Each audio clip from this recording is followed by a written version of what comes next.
Auviblio. Auviblio presenta El cuento más hermoso del mundo. Audiolibro completo en español. Escrito por Rudyard Kipling. Narrado por D'Angelo Medina. Traducción, edición y revisión del texto de Auviblio.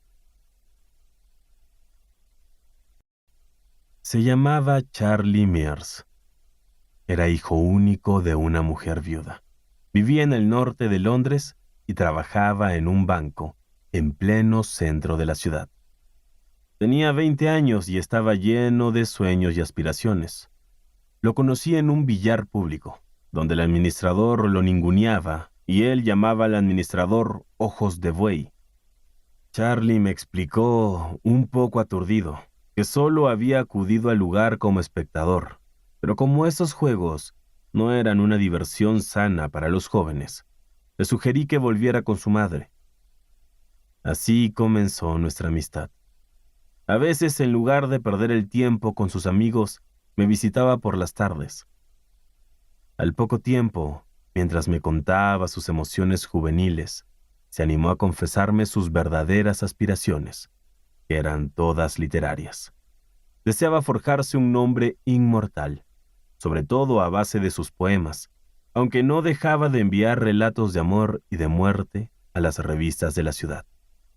Me quedaba sentado mientras Charlie me leía sus poemas de muchos centenares de versos que, sin duda, conmocionarían al mundo. Como las revelaciones y problemas de un joven son casi tan sagrados como los de una doncella, mi recompensa era su confianza total. Charlie nunca se había enamorado, pero estaba ansioso de hacerlo a la primera oportunidad. Creía en todo lo bueno y honorable del mundo, pero se preocupaba por dejarme bien en claro que él era un hombre hecho y derecho, como todos los empleados de banco que trabajan por 25 chelines a la semana. Rimaba paloma con aroma y amor con dolor, creyendo devotamente que nunca antes se había hecho algo así. Rellenaba los largos huecos de sus obras con palabras y descripciones apresuradas, y se mostraba seguro con el futuro, viendo todo lo que pretendía hacer, como si ya estuviera hecho, y volviéndose hacia mí para buscar mis aplausos.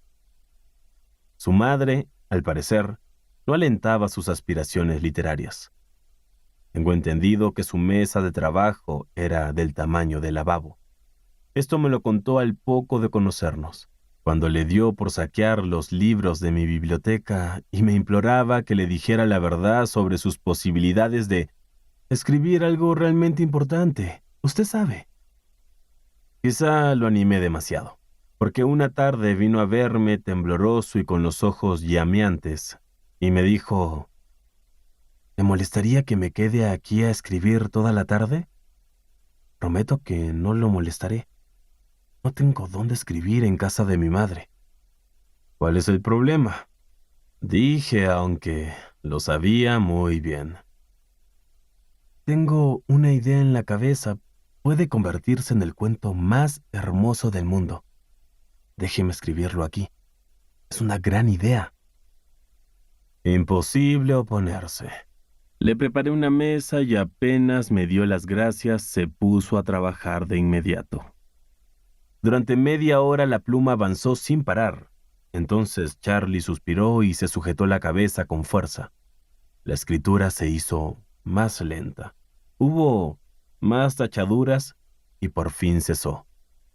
El cuento más hermoso del mundo no salía. Ahora parece tan malo, dijo afligido. Sin embargo, era muy bueno cuando se me ocurrió. ¿Qué rayos me pasa? No podía decirle la verdad. Lo desanimaría. Así que le contesté, quizá estés cansado para escribir en este momento.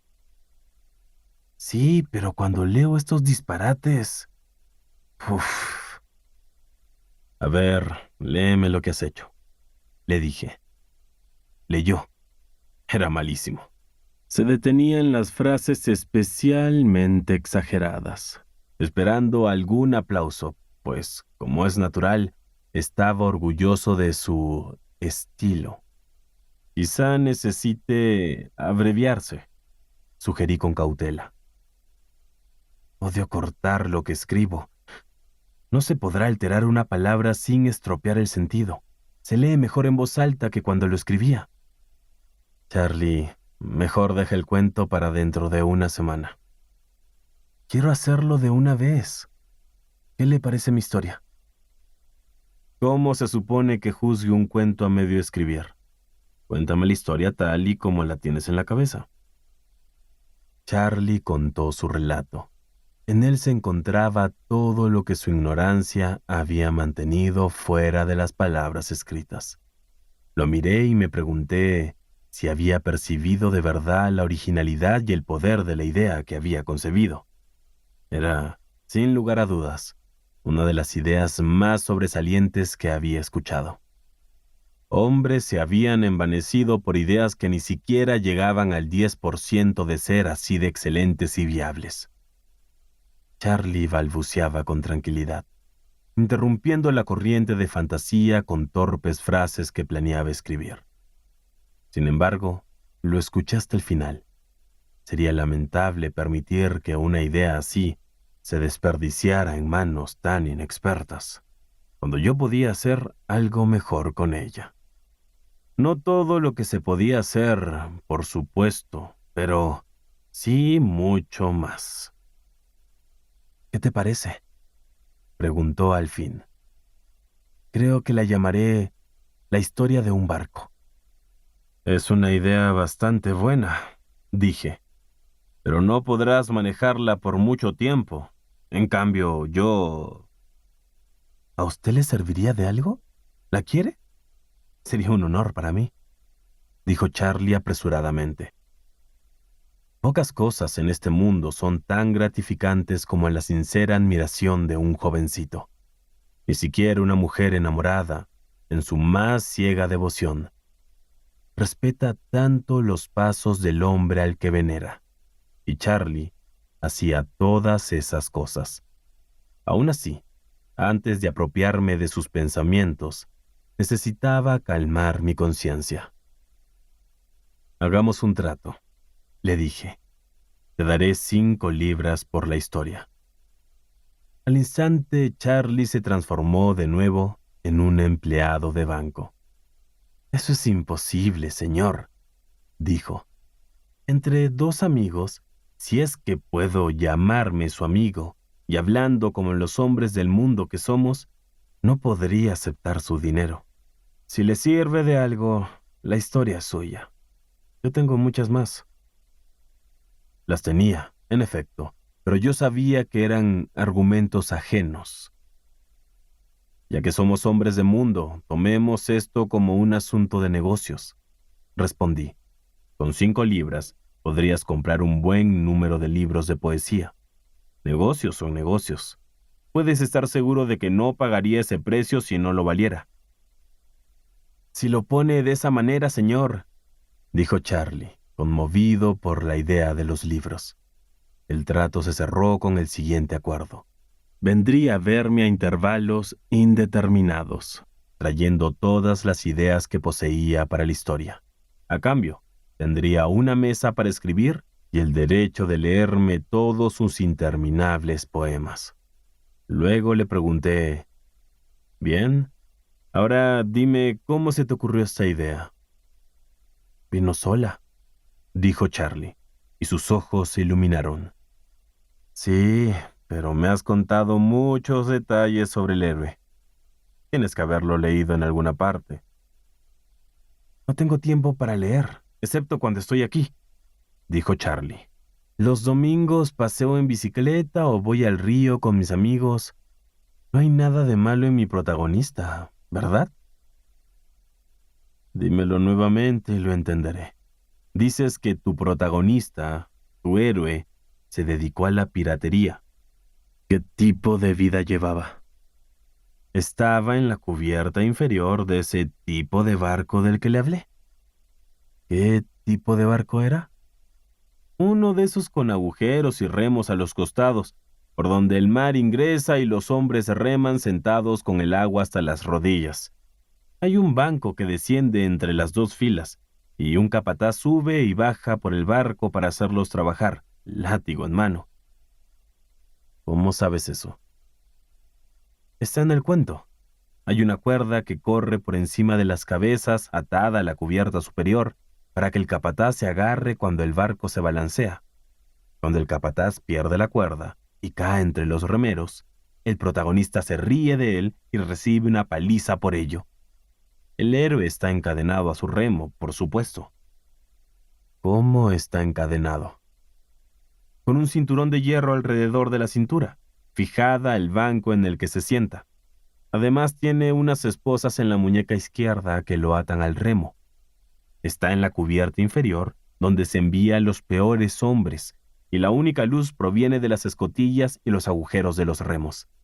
¿Te imaginas la luz del sol colándose entre la empuñadura y los agujeros, bombeándolos con el barco? Puedo imaginarlo, pero no como lo haces tú, le respondí. ¿De qué otra manera podría ser? Ahora escúcheme. Los remos largos de la cubierta superior son manejados por 4 hombres en cada banco, los inferiores por 3 hombres y los de más abajo por 2. Recuerde, la cubierta inferior está muy oscura y los hombres enloquecen allí. Cuando alguien muere remando en esa cubierta, no lo tiran por la borda, sino que lo cortan en pedazos con sus cadenas y lo lanzan por el agujero del remo. ¿Por qué? Pregunté asombrado, no tanto por la información como por su tono autoritario. Para asustar a los demás, se necesitan 2 capataces para arrastrar el cuerpo de un remero muerto hasta la cubierta superior. Si dejan a los hombres solos, dejarían de remar y tratarían de arrancar los bancos, poniéndose de pie al mismo tiempo sobre sus cadenas. Tienes una imaginación prolífica. ¿Dónde has estado leyendo sobre galeras y galeotes? Que yo recuerde, en ningún sitio. Cuando tengo ocasión remo un poco, pero tal vez, como usted dice, haya leído algo por ahí. Salimos poco después a recorrer librerías. Yo me preguntaba cómo un empleado de banco de solo 20 años podía poner en mis manos, con una prodigiosa abundancia de detalles, aquella historia de extravagantes y sanguinarias aventuras, disturbios, piratería y muerte en mares sin nombre. El protagonista había sido empujado a una desesperada odisea, se había rebelado contra los capataces, tomó el mando de un barco y se estableció en una isla. En algún lugar del mar, usted sabe. Encantado con las 5 libras, había comprado los libros de otros hombres, para que éstos le enseñaran a escribir. Tuve el consuelo de saber que su historia era mía por derecho de compra, y pensé que podría sacar provecho de ella. La siguiente vez que vino a verme estaba extasiado de los muchos poetas que había descubierto. Sus pupilas estaban dilatadas, sus palabras caían en tropel y se atragantaban en cintas. Sobre todo estaba extasiado con Longfellow, el poeta norteamericano. ¿No es espléndido? ¿No es magnífico?, dijo casi a gritos después de saludarnos. Escuche esto. ¿Quieres?, preguntó el timonel, ¿conocer el secreto del mar? Solo quienes afrontan sus peligros comprenden su misterio. ¡Increíble! Solo quienes afrontan sus peligros comprenden su misterio. Repitió los versos unas 20 veces, mientras caminaba por la habitación. No sé cómo, pero yo lo entiendo, decía. No sé cómo darle las gracias por esas 5 libras. Escuche esto. Recuerdo los muelles negros, las mareas libres y agitadas, los marineros españoles de barbudos labios, y la belleza y el misterio de las naves y la magia del mar. Nunca me he enfrentado a ningún peligro, añadió Charlie. pero siento como si supiera todo acerca del mar. Es cierto. Cualquiera diría que dominas el mar, dije. ¿Lo has visto alguna vez? Cuando era pequeño fui una vez a Brinton. Antes de venir a Londres vivíamos en Coventry. Nunca lo vi, pero escuche, cuando el Atlántico desciende sobre el gigantesco viento, el equinoccio tempestuoso me sacudió por el hombro para hacerme comprender la pasión que lo invadía en ese momento.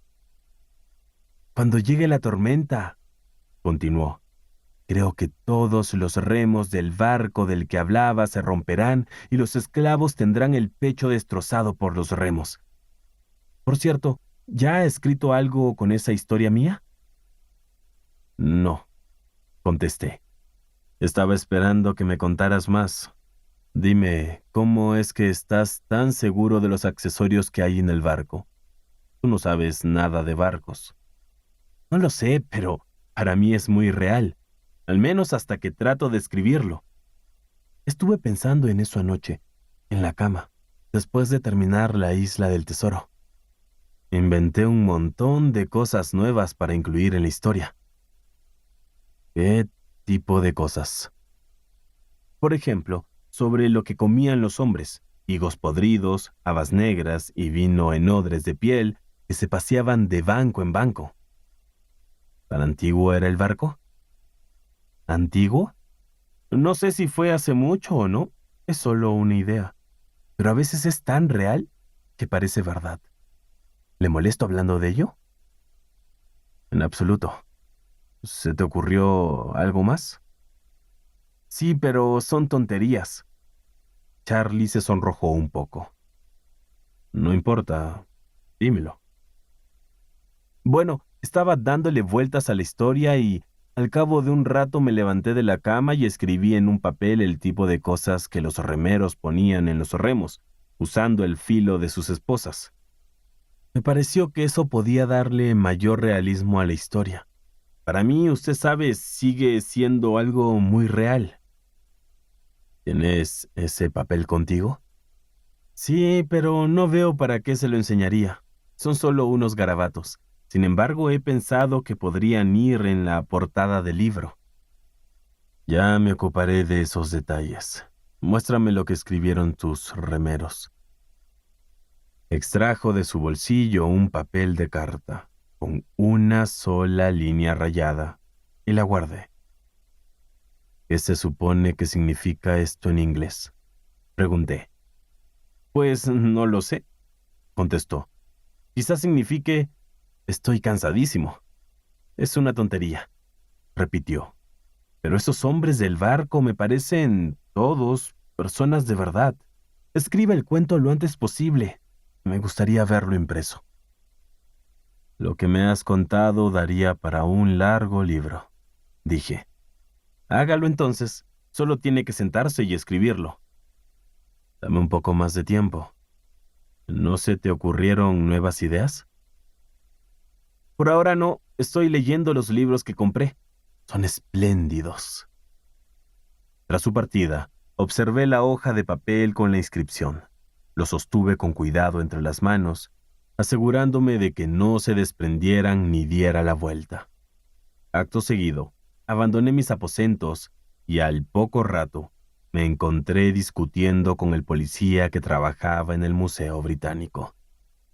Con toda la cortesía que pude reunir, le pedía solo una cosa: ver al hombre experto en la antigua Grecia.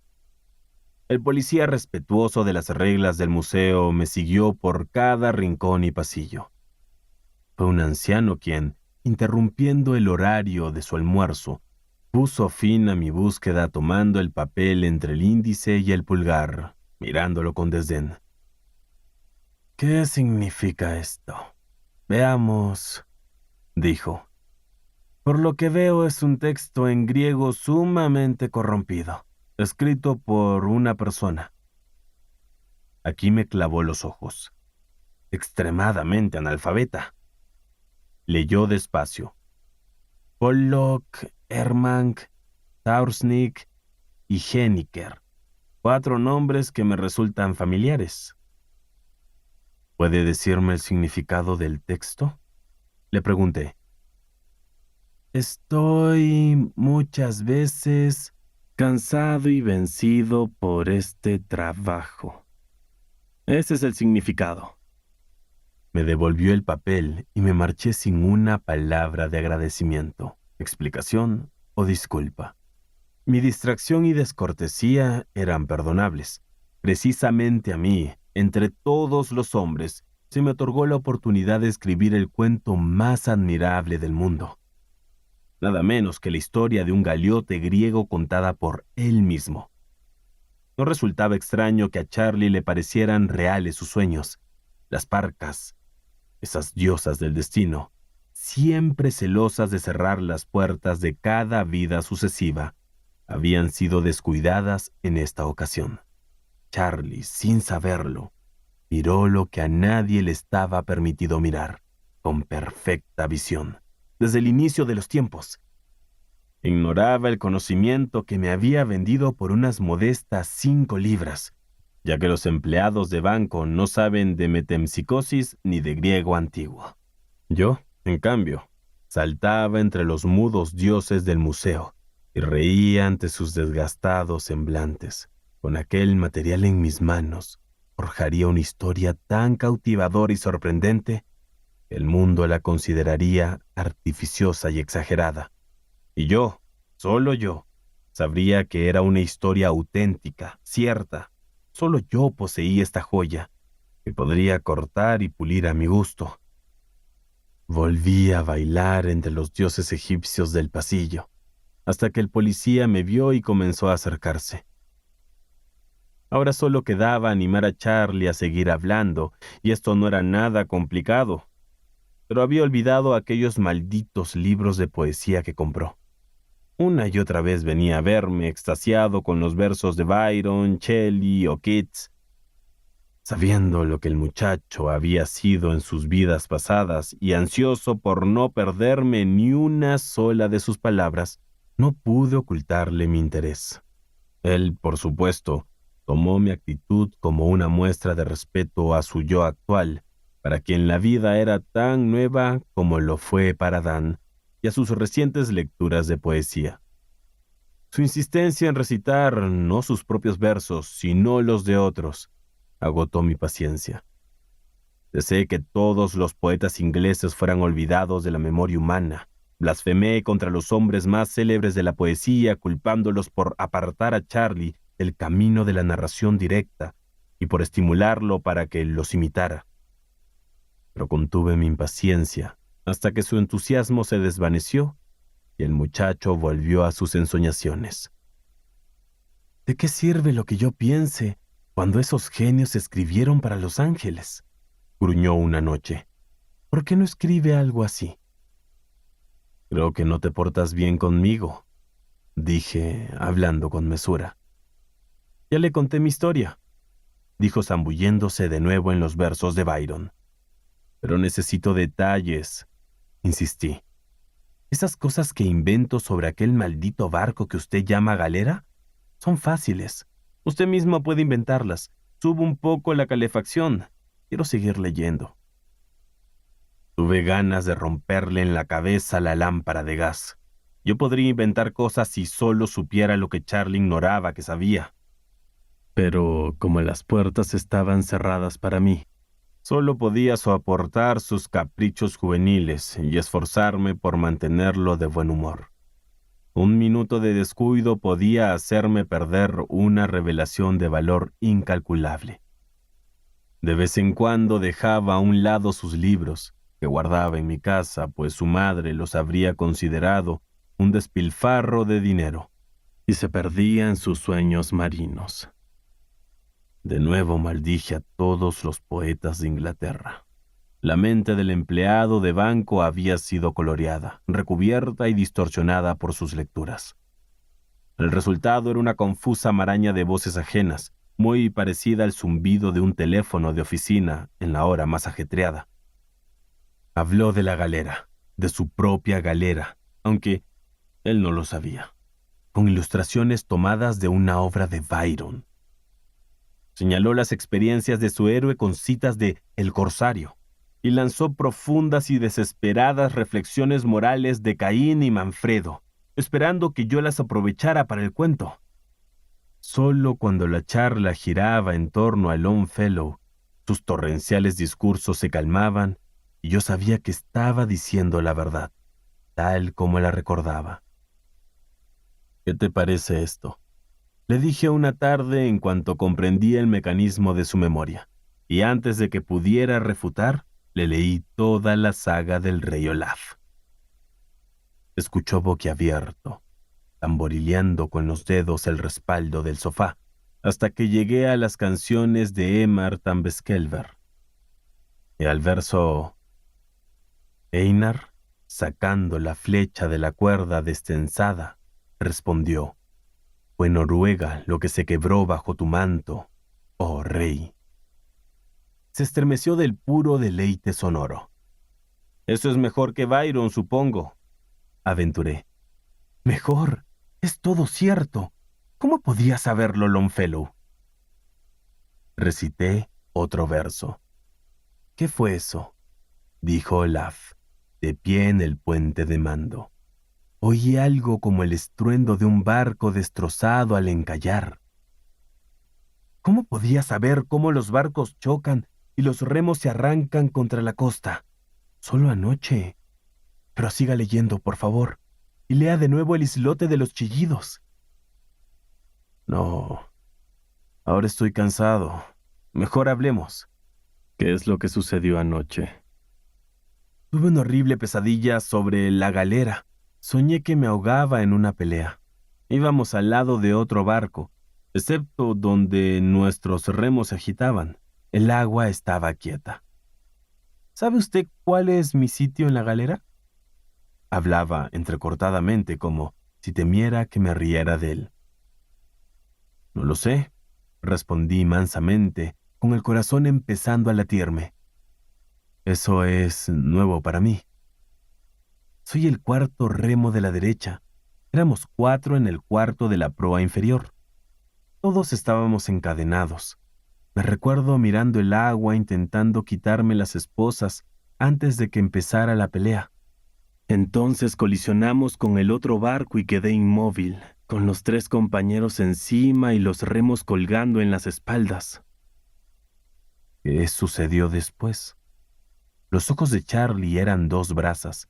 Miraba la pared detrás de mi asiento. No sé cómo luchamos. Los hombres me pisoteaban y decidí agacharme. Los remeros del lado izquierdo, atados a sus remos, ya sabe, empezaron a gritar y a remar hacia atrás. Mientras el agua chisporroteaba, giramos y terminamos boca arriba como un escarabajo. Tumbado donde estaba, supe que una galera venía para embestirnos por el lado izquierdo. Si levantaba la cabeza, podía verla por encima de las banderillas. Queríamos recibirla con la proa, pero era demasiado tarde. Solo pudimos girar un poco, pues la galera de la derecha se había enganchado a nosotros y nos impidió movernos. Entonces vino el choque. Los remos izquierdos empezaron a romperse cuando la otra galera metió la proa. Las tablas del piso se reventaron y los remos salieron disparados a través del entarimado. Uno de ellos saltó por los aires y volvió a bajar cerca de mi cabeza. ¿Cómo sucedió eso? La proa se movía, provocando que retrocedamos a través de los agujeros de los remos. Un ruido infernal sacudía las cubiertas inferiores. El espolón nos alcanzó casi en el centro y nos inclinamos. Los compañeros de la galera derecha soltaron los garfios y amarras, arrojando flechas y alquitrán ardiente a la cubierta superior. Ascendimos por el costado izquierdo mientras el derecho se hundía. Giré la cabeza y vi el agua sobrepasando la borda, cayendo sobre todos nosotros. Entonces sentí un golpe en mi espalda y desperté. «Espera, Charlie», dije. Cuando el mar sobrepasó la borda, ¿qué aspecto tenía? Tenía mis razones para preguntar. Un conocido mío había naufragado una vez en un mar en calma y había visto cómo el agua se detenía un instante, en horizontal, antes de aplastar la cubierta. Era como la cuerda tensada de un banjo. y parecía durar siglos, dijo Charlie. Era lo mismo que me dijo mi conocido. Parecía un alambre de plata tendido a lo largo de la borda, y pensé que nunca se rompería. Este pequeño conocimiento lo había apagado con todo, excepto con la vida misma, y yo tuve que viajar 50.000 kilómetros para encontrarlo y conocer ese dato ajeno. Pero Charlie, un sencillo empleado del banco, con sus 25 chelines semanales y su vida urbana, lo sabía mejor que cualquiera. No me consolaba saber que durante una de sus vidas hubiera tenido que morir para saberlo. Yo también debí morir decenas de veces, pero detrás de mí, para que no aprovechar esos conocimientos, habían cerrado las puertas. Y entonces, dije tratando de alejar la envidia. Lo curioso fue que no me sentí asombrado ni asustado. Era como si hubiera estado en muchas peleas. Es lo mismo que le dije a mi compañero poco antes de que todo empezara. Pero el capataz de mi cubierta, ese canalla, no quería soltar nuestras cadenas ni darnos una oportunidad de salvación. Siempre decía que nos liberaría después de una batalla, pero eso nunca sucedía. Nunca. Charlie sacudió la cabeza con tristeza. Nunca nos daba de comer, y a veces teníamos tanta sed que bebíamos agua salada. Todavía me queda el gusto en la boca. Era un canalla. Cuéntame algo sobre el puerto donde ocurrió el combate. No soñé sobre eso, dijo Charlie. Aunque sé que era un puerto, pues estábamos amarrados a una argolla en una pared blanca. La superficie de la piedra, bajo el agua, estaba cubierta de madera. Así se evitaba que el espolón se astillara cuando la marea nos amacaba. Qué curioso. El protagonista comandaba la galera, ¿cierto? Es cierto. Se paró junto a los arcos y gritaba como un demonio. Fue quien mató al capataz. Pero ustedes se ahogaron todos juntos, ¿no es así, Charlie? Algo no cuadra, dijo con aire perplejo. La galera debió de hundirse con todos sus tripulantes. Sin embargo, me imagino que el héroe siguió viviendo. Tal vez subió al barco atacante. Yo no pude ver eso, por supuesto. Estaba muerto, usted sabe. Tuvo un ligero escalofrío y dijo que no podía acordarse de nada más. Decidí no presionarlo más, pero para convencerme de que en serio ignoraba el funcionamiento del alma, le presenté deliberadamente un ejemplar de Transmigración, de Mortimer Collins, y le reseñé el argumento. ¡Qué disparate!, dijo al cabo de una hora. No entiendo esas tonterías sobre el rojo planeta Marte, el rey y todo lo demás. Mejor deme un libro de Longfellow. Le entregué el libro y apunté todo lo que recordé de su descripción del combate, pidiéndole de vez en cuando que me confirmara algún hecho o detalle. Me respondía sin levantar los ojos del libro, con tanta seguridad como si todo lo que sabía estuviera impreso en las hojas. Yo lo interrogaba en voz baja y pausada para no romper la corriente. Sabía que él no era consciente de lo que decía, porque sus pensamientos estaban con Longfellow en el mar. Charlie, dije, cuando los remeros se amotinaron, ¿cómo mataron a sus capataces? Arrancaron los bancos y se los rompieron en la cabeza. Eso ocurrió durante una tormenta. Un capataz de la cubierta inferior resbaló y cayó entre los remeros. Lo estrangularon hasta matarlo, silenciosamente, con las manos encadenadas. Estaba demasiado oscuro para que el otro capataz viera lo que había pasado. Cuando preguntó dónde estaba su compañero, lo arrastraron y también lo asfixiaron. Los hombres se abrieron paso cubierta a cubierta, con los trozos de los bancos colgando. ¡Cómo gritaban! ¿Y qué pasó después? No lo sé. El protagonista se fue con su pelo y barba colorados. Eso fue después de capturar nuestra galera, creo. El sonido de mi voz lo irritaba. Hizo un gesto con la mano izquierda como si algo molesto lo interrumpiera. No me habías dicho que era pelirrojo ni que había capturado tu galera, dije. Charlie no alzó los ojos. «Era rojo como un oso rojo», dijo abstraído. «Venía del norte. Eso decían en la galera, cuando buscaba remeros. Quería hombres libres, no esclavos. Después, años y años después, llegaron noticias de otro barco, o quizás él regresó». Sus labios se movían en silencio. Estaba recitando un poema que tenía delante. «¿Dónde estuvo entonces?», susurré para que la frase llegara suavemente a la sección de su cerebro que estaba trabajando en mi favor. «A las playas, las largas y maravillosas playas», fue su respuesta tras un minuto de silencio. «¿A Furdurstrandi?», pregunté temblando de pies a cabeza. «Sí, a Furdurstrandi», dijo, pronunciando la palabra de un modo distinto. «Y vi también...» resopló. «¿Sabes lo que has dicho?», dije elevando la voz de manera imprudente. Charlie abrió los ojos de par en par. «No», espetó. «Déjeme leer en paz, por favor. Escuche esto». Pero Otere, el viejo capitán de barco, no se detuvo ni se movió hasta que el rey escuchó, y entonces tomó su pluma y escribió cada palabra.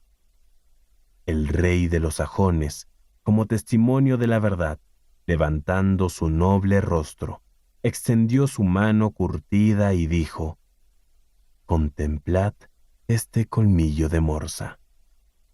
¿Qué tipos debían ser aquellos para echarse a navegar sin saber cuándo tocarían tierra? «Charlie», le supliqué, «si te portas bien un minuto o dos, haré que el protagonista de nuestro cuento sea igual de bueno». «Es de Longfellow ese poema. Creo que ya no me importa escribir cosas. Solo quiero leer». Enfurecido por mi mala suerte, lo dejé solo. Imagínense que la puerta del tesoro del mundo es custodiada por un niño irresponsable y holgazán, que juega a cara o cruz, de cuyo capricho depende el destino de la llave. Solo así podrán entender mi tormento. Hasta aquella noche Charlie no había dicho nada que no correspondiera a las experiencias de un galeote griego. Ahora, sin embargo, había hablado de aventuras de vikingos, del viaje de Thorfinn a Vineland, que es América, en el siglo IX o X. Había presenciado batallas y descrito su propia muerte. Esto era una inmersión más compleja en el pasado. ¿Acaso habría omitido media docena de vidas si recordó un episodio que sucedió 1000 años después? Era un enigma, y lo peor de todo era que Charlie Mears era la última persona del mundo capaz de solucionarlo. Solo me quedaba esperar y observar. Aquella noche me fui a la cama agobiado de insensatas especulaciones. Si la odiosa memoria de Charlie funcionaba, todo sería posible. Podría reescribir la saga de Thorfinn como nunca antes se había escrito. Podría contar la historia del primer descubrimiento de América, siendo yo el mismo descubridor. Pero estaba a merced de Charlie. Mientras hubiera un volumen de clásicos literarios a su alcance, no abriría la boca. No podía maldecir abiertamente, pues se trataba de experiencias de hace 1000 años, narradas por un muchacho. Y un muchacho de hoy se ve afectado por cada cambio y opinión, de modo que miente incluso cuando desea decir la verdad. Pasé una semana sin verlo. Lo encontré un día en Great Charles Street, con un libro contable amarrado a la cintura. Tenía que atravesar el puente de Londres y lo acompañé. Estaba orgulloso de la importancia de aquel libro y lo magnificaba. A mitad del puente nos detuvimos a contemplar el Támesis. Un vapor descargaba grandes losas de mármol blanco. En una barcaza que pasó junto al vapor mugió una vaca solitaria. La cara de Charlie cambió. El empleado de banca se convirtió en un hombre desconocido y, aunque él no lo hubiera creído, de aspecto más astuto. Extendió el brazo sobre el parapeto del puente y riendo muy alto dijo: «Cuando bramaron nuestros toros, los Skrollings huyeron». Esperé un instante, pero la barcaza y la vaca habían desaparecido cuando pude encontrar las palabras. «Charlie, ¿sabes qué son los Skrollings? ¿Imaginas algo?» «Nunca he oído esa palabra», respondió. «Parece el nombre de un nuevo tipo de gaviotas». «¿Qué preguntas se le ocurren a usted? Tengo que ver el cajero de la compañía. ¿Me espera un rato y comemos algo juntos en algún restaurante? Tengo un poema que quiero leerle». «No, gracias, me voy. ¿Estás seguro de que no sabes nada de los Skrollings?» «No, a menos que estén inscritos en los clásicos de Liverpool». Saludó y desapareció entre la multitud. En la saga de Eric el Rojo o la de Thorfinn Karlsefne, se relata que hace 900 años, cuando las galeras de Karlsefne llegaron a las tierras de Markland, que tal vez fuera Rhode Island, los Skrollin vinieron a comerciar con los vikingos. Sin embargo, se asustaron al escuchar los bramidos del ganado que Thorfinn había llevado en los barcos y huyeron. Pero, ¿cómo un remero griego podría saber de aquel asunto? Deambulé por las calles intentando desentrañar el misterio, pero cuanto más reflexionaba, menos entendía lo que sucedía. Solo una cosa parecía cierta, y eso me dejó atónito. Si llegara a conocer de manera íntegra ese algo, no sería una de las vidas del alma de Charlie Mears, sino al menos media docena de ellas, todas individuales e independientes. Solo medio puñado de existencias vividas en las aguas azules de los inicios del mundo. Examiné la situación con mayor cuidado. Me parecía una injusticia que me fallara la memoria de Charlie cuando más la precisaba. Era un pensamiento ingrato. Miré hacia lo alto a través de la nieblina y el humo, preguntándome si los señores de la vida y de la muerte comprenderían lo que esto significaba para mí. Nada menos que la fama eterna conquistada y compartida por uno solo. Tendría que contentarme con escribir un simple cuento y contribuir así con la literatura frívola de la época. Si a Charlie se le permitiera recordar plenamente durante 1 hora, 60 pobres minutos, yo renunciaría a cualquier beneficio y gloria. Evitaría la conmoción que se propagaría por todo el mundo. Las historias se publicarían de manera anónima. Sí, haría creer a otros hombres que ellos la habían escrito. Los moralistas fundarían una nueva corriente de vida, jurando que habían eliminado el miedo a la muerte. Todos los orientalistas de Europa la aceptarían verbosamente y la comprarían con textos en sánscrito y pali. Las ancianas cucufatas inventarían versiones impuras de los dogmas para reprimir así a las mujeres jóvenes. Iglesias y religiones comenzarían feroces disputas. Surgirían peleas entre las sectas fieles a la doctrina de la verdadera metempsicosis y la nueva era. También vislumbré cómo los respetables académicos ingleses rechazarían, como cerdos asustados, la simplicidad del relato. Entonces mi mente dio un salto de 100, 200 o 1000 años en el futuro. Vi con pesar cómo los hombres mutilarían y distorsionarían la historia, cómo los credos la retorcerían hasta que al final, aferrándose más al miedo a la muerte que a la esperanza de la vida, el mundo occidental la descartaría como una superstición y se abalanzarían sobre una fe olvidada y abyecta que los tranquilizara. Por esa razón, modifiqué las condiciones del trato con los señores de la vida y de la muerte. Que me dejaran saber, que me dejaran escribir esa historia, con la conciencia de registrar la verdad, y lanzaría el manuscrito al fuego, 5 minutos después de redactada la última palabra. Lo quemaría. Pero que me dejaran escribirlo con entera confianza. No hubo respuesta. Los colores llameantes de un cartel me llamaron la atención y me pregunté si sería una buena idea poner a Charlie en manos de un hipnotizador profesional. ¿Hablaría así de sus vidas pasadas? Si lo hacía y si la gente le creía... Pero Charlie se asustaría y se pondría nervioso con la publicidad o terminaría por volverse un egocéntrico. En cualquier caso, empezaría a mentir por miedo o por vanidad. Estaba más seguro en mis manos. «Son graciosos ustedes, los ingleses», dijo una voz. Dándome vuelta, me encontré con un conocido, un joven bengalí que estudiaba Derecho, un tal Grish Chander. Su padre lo había mandado a Inglaterra para estudiar.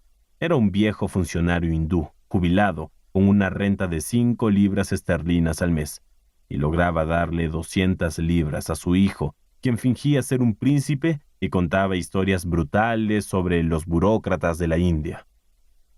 Grish Chander era un joven bengalí gordo y corpulento, vestido con escrupuloso cuidado. Levita, sombrero alto, pantalones claros y guantes amarillos. Pero yo lo había conocido en los días en que el brutal gobierno indio le pagaba y él contribuía con artículos sediciosos que publicaba en el nefasto Sachidurpan, mientras tenía amoríos con las esposas de sus colegas. «Graciosos, sí, y tontos», dijo señalando el cartel con la cabeza. «Voy a Norwood Club. ¿Quieres venir conmigo?» Caminamos juntos. «No pareces el mismo», me dijo. «¿Qué te preocupa? Casi no has abierto la boca». «Grish, eres demasiado culto para creer en Dios, ¿verdad?», pregunté. «Aquí, sí, pero cuando vuelva a casa debo aceptar la superstición popular y hacer ceremonias de purificación y permitir que mis mujeres ungen ídolos. Ya sabes, una vez hindú, siempre hindú». «Te contaré algo que sabe un inglés», le dije. «Para ti, debe sonar a vieja historia». Empecé a contar en inglés la historia de Charlie, pero Grish Chander formuló una pregunta en indostaní, y la historia prosiguió en esa lengua. Después de todo, nunca podría haberse contado en inglés. Grish Chander me escuchó, asintiendo de vez en cuando, y luego me acompañó a mi departamento, donde terminé el relato. «Beshak», dijo filosóficamente, en lengua urdu. «Sin duda la puerta está cerrada. He oído entre mi gente de esos recuerdos de existencias anteriores. Es una tontería vieja entre nosotros. Pero que le ocurra a un inglés, a un bárbaro repleto de carne de vaca, a un occidental, eso sí que es rarísimo». «Más bárbaro eres tú, Grish Chander. Comes carne de vaca todos los días. Pensemos bien en el asunto. El muchacho puede recordar sus vidas pasadas». «¿Él lo sabe?», dijo Grish Chander en voz baja, balanceando las piernas. «No, no lo sabe», contesté. «Si lo supiera, no te lo estaría diciendo. Sigamos pensando». «No hay nada que pensar. Si se lo cuentas a tus amigos, dirán que estás loco, y quizás hasta lo publiquen en los diarios». «No pensemos en eso ahora», dije. «¿Habrá alguna forma de hacerlo hablar?» «Hay una posibilidad», dijo Grish Chander dando un respingo. «Oh, sí, pero si hablara, tú sabes, este mundo se acabaría, y eso pesaría en tu cabeza. Estas cosas no están permitidas. La puerta, ya te he dicho, está cerrada para nosotros». «¿Y la más mínima posibilidad?», pregunté. «¿Cómo puede haberla? Eres cristiano y estás prohibido de comer el fruto del árbol de la vida o nunca morirás. ¿Cómo temerle a la muerte si todos supieran lo que tu amigo no sabe que sabe? Como indio tengo miedo a los azotes, pero no a morir porque sé lo que sé.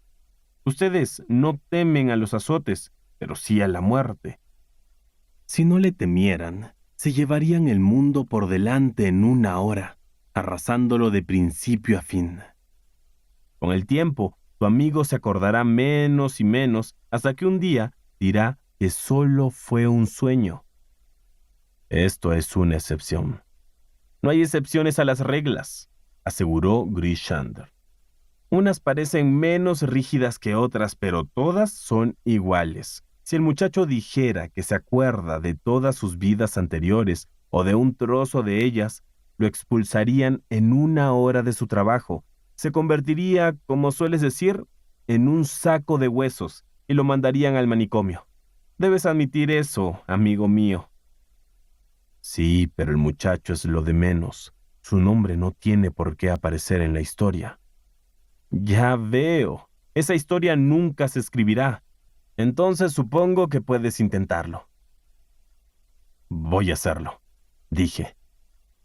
Por el prestigio y el dinero que ganarás, por supuesto. No, aclaré. Solo será por el gusto de escribir la historia. Palabra de honor.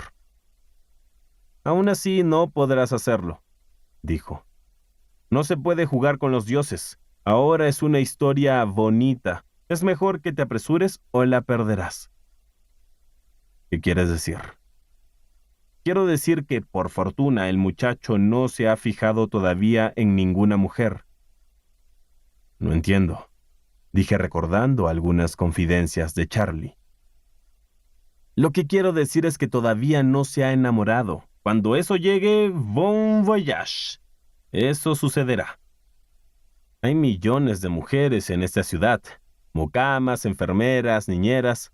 Te dan un beso detrás de la puerta y eso es suficiente. Lo olvidas todo.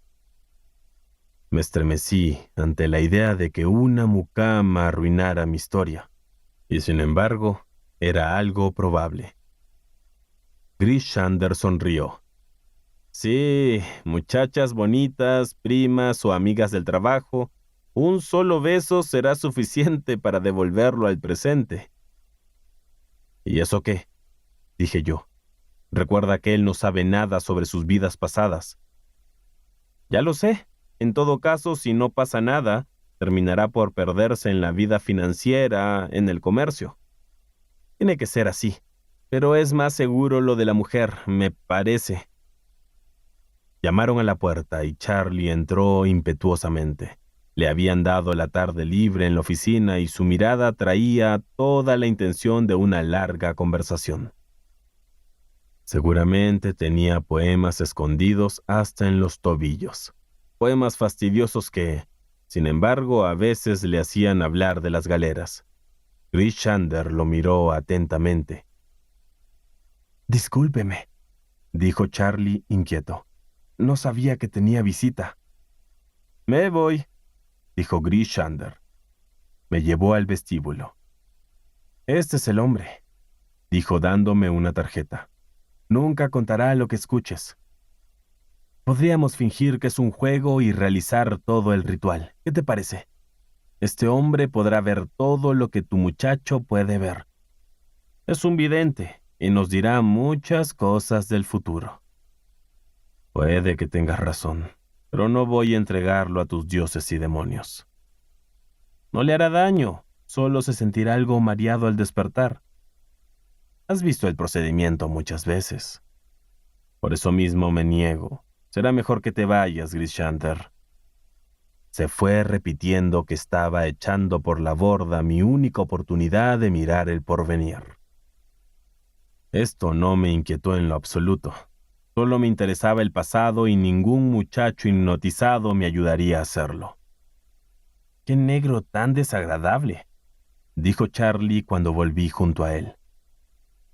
«Bueno, mire, tengo un nuevo poema. Lo escribí después de comer. ¿Puedo leerlo?» «Deja que lo lea yo». «Pero usted no sabrá darle la entonación adecuada. Cuando usted lee mis poemas, las rimas suenan mal». «Léenlo en voz alta, entonces», dije con tono cansado. «Haz lo que quieras». Charlie declamó su poema. Era igual de malo que el resto de sus versos. Había estado leyendo los libros que compró como si fueran manuales de cocina. Le desagradó cuando le dije que, si quería oír algo de Longfellow, prefería leer uno de sus libros y no una versión contaminada. Entonces revisamos su manuscrito, línea por línea. Charlie rechazaba todas las objeciones y observaciones con esta frase. Sí, tal vez eso suene mejor, pero usted no entiende lo que quiero decir. Al menos en ese sentido, Charlie era muy parecido a otros poetas. Había un garabato en el reverso del papel. ¿Qué es eso?, le dije. Ah, no son versos, respondió. Es algo que escribí anoche antes de irme a la cama. No podía encontrar rimas, así que me puse a escribir en verso libre. Estos son los versos libres de Charlie. Remamos para ti con el viento en contra y las velas bajas. ¿Nunca nos dejarás ir? Comíamos pan y cebollas mientras arrasaba ciudades o corríamos a bordo cuando el enemigo rechazaba tus ataques. Cuando hacía buen tiempo, los capitanes subían y bajaban de la cubierta cantando canciones, pero nosotros seguíamos abajo. Nos desmayamos sobre los remos y tú no podías saberlo, porque aún sacudíamos los brazos, de adelante para atrás, de atrás para adelante. ¿Nunca nos dejarás ir? La sal volvía los remos ásperos como la piel del tiburón. La sal cortaba nuestras rodillas hasta los huesos. El pelo se nos pegaba a la frente y nuestros labios estaban cortados hasta las encías y nos azotabas porque ya no podíamos remar. ¿Nunca nos soltarás? Pero dentro de poco escaparemos por las aberturas, mientras el agua corre por las palas, y aunque ordenes que nos persigan, nunca podrás atraparnos. Antes tendrás que encadenar la espuma de los remos y atar los vientos de las velas bajas. Nunca nos soltarás. Ese es el tipo de canción que podrían cantar en la galera, usted sabe. ¿Nunca va a terminar ese cuento y darme algo de las ganancias? Depende de ti, dije. Si me hubieras contado más sobre tu protagonista, ya estaría terminado. Eres muy inconstante. Solo quise darle la idea general, los viajes, los combates y esas cosas. ¿No puede contemplar el resto usted mismo? Haga que el héroe salve a una chica de los piratas y se case con ella, o algo por el estilo. Eres un pésimo colaborador, dije. ¿Ahora me dirás que el protagonista para casarse tendrá que vivir más aventuras? Bueno, entonces hágalo un tipo canallesco, una especie de político que anda haciendo tratados y rompiéndolos. Un tipo de pelo negro que se esconde detrás de los mástiles mientras el resto lucha a muerte. Pero antes dijiste que el protagonista era pelirrojo. ¿No pude haber dicho eso? El protagonista tiene el pelo negro, por supuesto. Usted no tiene mucha imaginación. Estuve a punto de echarme a reír, pero me contuve por el bien del relato. Tienes razón, dije. Tú eres el hombre de la imaginación. Así que un tipo de pelo negro, un tipo abyecto y patético, que tiene un barco con cubierta. No, un barco abierto, un gran bote. Era para volverse loco. Tu barco ya ha sido descrito y diseñado, protesté. Tú mismo lo hiciste. No, ese barco no. Ese estaba abierto o medio abierto. Claro, es cierto. Me ha hecho creer que el protagonista era el pelirrojo. Si fuera el del pelirrojo, el barco sería abierto y tendría velas pintadas. Claro, así es. Seguramente, pensé. Ahora recordará que sirvió en 2 galeras, en una griega a las órdenes de un canalla de pelo negro, y luego en un dragón vikingo bajo las órdenes de un hombre pelirrojo, igual que un oso rojo. El diablo me impulsó a hablar. ¿Por qué dijiste claro, Charlie? No sé, ¿se está burlando de mí? Había roto la corriente de recuerdos. Cogí un cuaderno y fingí hacer muchas anotaciones. Es un placer trabajar con alguien tan imaginativo, dije al rato. Es admirable cómo has trazado el carácter del héroe. ¿Usted cree? Respondió él ruborizándose. A menudo siento que valgo más de lo que mi madre... Perdón, más de lo que la gente piensa. Eres muy especial. Entonces, ¿usted cree que si envío un artículo sobre las costumbres de los empleados de banco al Tidbits, consiga el premio y gane una libra esterlina? No era eso lo que quería decir, amigo. Sería mejor esperar un poco y seguir con la historia de la galera. Tidbits publicaría mi nombre y dirección si gano. ¿De qué se ríe? Claro que lo harían. Lo sé. ¿Por qué no sales a dar una vuelta? Quiero revisar los apuntes de nuestro cuento. Ahora bien, este caprichoso joven que salió de mi casa, algo dolido y confundido, pudo haber sido un remero de Argos e innegablemente fue esclavo o camarada de Thorfinn Karlsefne. Por eso, quizás estaba tan interesado en los concursos dinerarios. Recordé lo que había dicho Grishander y me reí en voz alta. Los señores de la vida y de la muerte nunca permitirían que Charlie Mears hablara, con pleno conocimiento de sus pasados. Yo debería completar sus vidas con mis propias y pobres invenciones, mientras él escribía artículos sobre los empleados de banco. Reuní y coloqué en un archivo todas mis notas. El resultado no fue alentador. Las leí por segunda vez. No había nada que pudiera haber copiado de otros libros, excepto, tal vez, la historia de la lucha en el puerto. Las aventuras del vikingo ya se habían escrito muchas veces. La historia de un galeote griego tampoco era algo nuevo. Aunque yo escribiera las dos, ¿quién podría cuestionar o impugnar la exactitud de los detalles?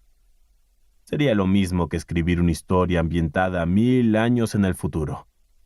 Los señores de la vida y de la muerte eran tan astutos como Grishander había asegurado. No dejarían escapar nada que perturbara o apaciguara las mentes de los hombres. Aunque estaba convencido de ello, no podía abandonar el cuento. El entusiasmo alternó con la depresión, no una, sino 20 veces en las siguientes semanas. Mi estado de ánimo variaba con la luz del sol y el vuelo de las nubes.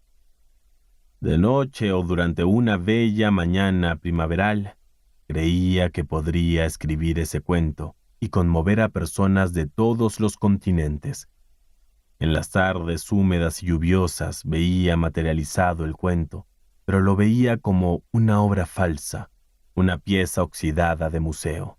Entonces maldije a Charlie, aunque la culpa no era suya.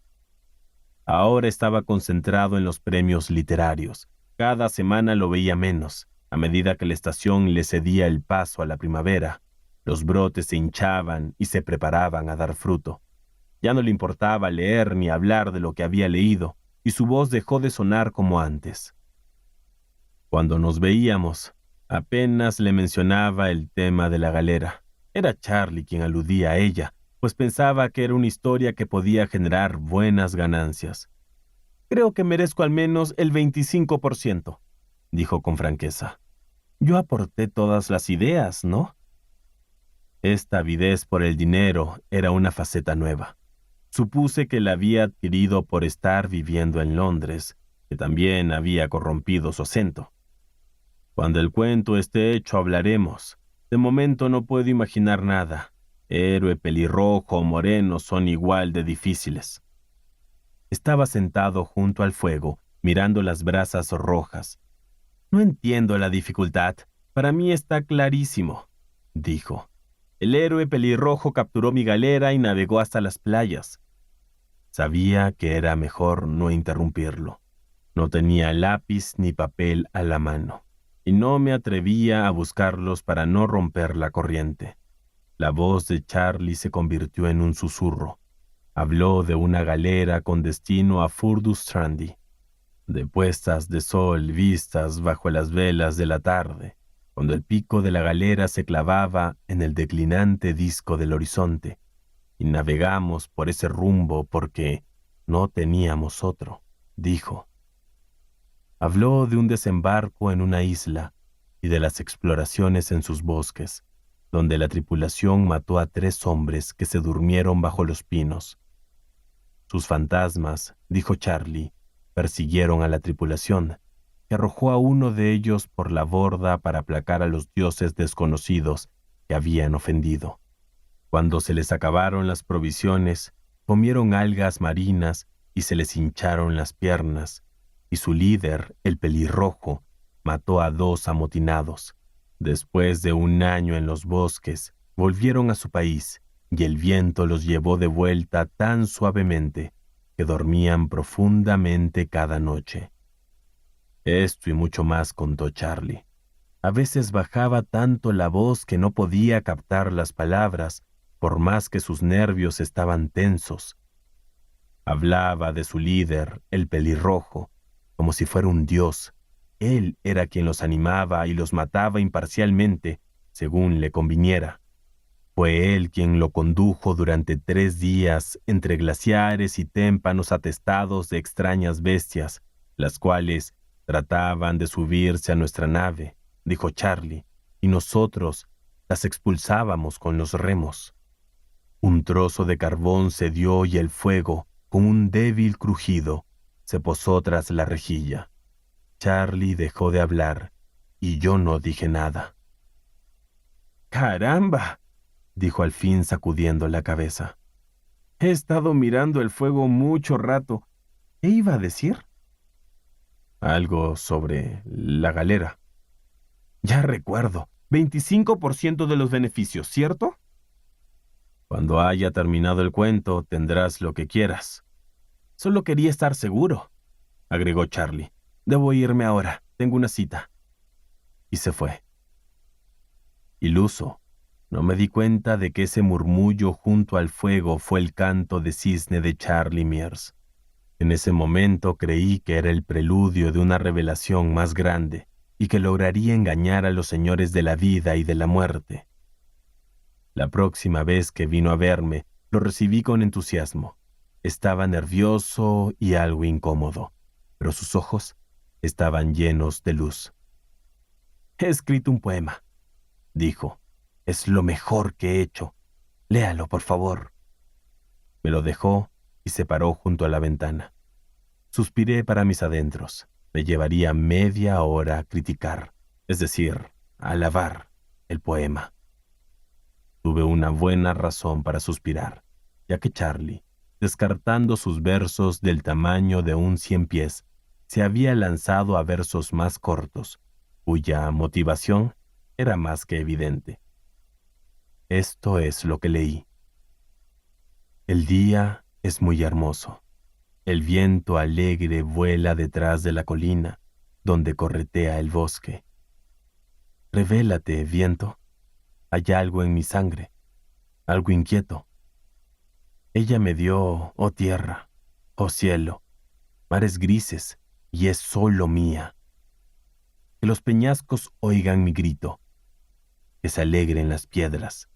Mía, la he ganado, oh buena tierra parda. Alégrense, la primavera es dura, y ahora mi amor vale el doble que cualquier campo. Que tus ataduras sientan mi alegría en la ardua mañana.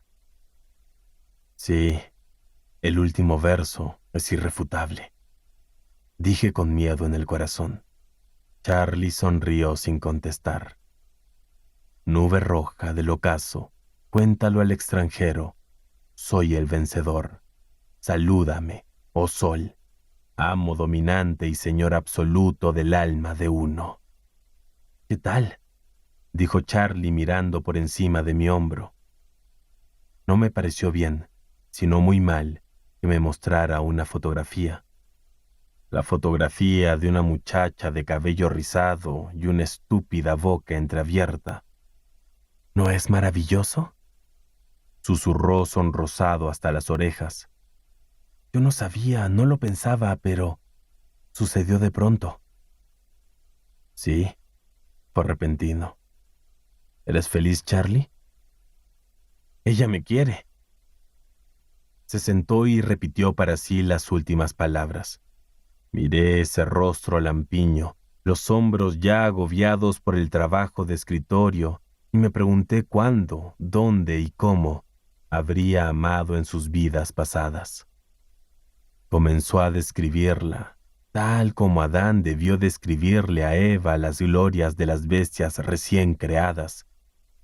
Supe de paso que la muchacha trabajaba en una tienda de tabaco, que le gustaba la moda y que le había jurado y rejurado a Charlie que ningún hombre la había besado.